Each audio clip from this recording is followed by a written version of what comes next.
First reading, 2 Kings chapter 17 verse 5 to 8, 13 to 15, 18.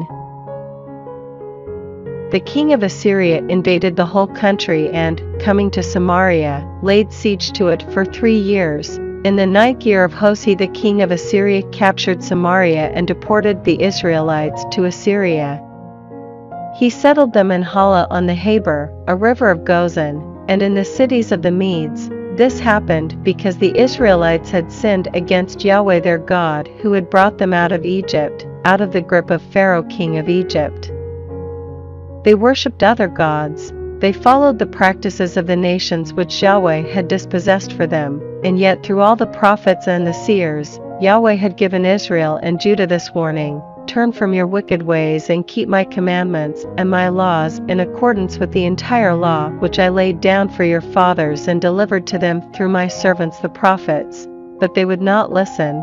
They were as stubborn as their ancestors, who had no faith in Yahweh, their God. They despised his laws, and the covenant which he had made with their ancestors, and the warnings which he had given them.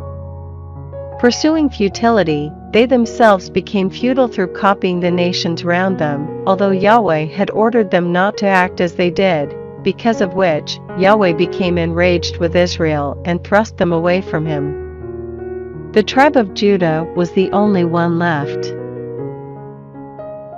Responsorial Psalm, Psalms chapter 60 verse 3, 4 to 5, 12 to 13.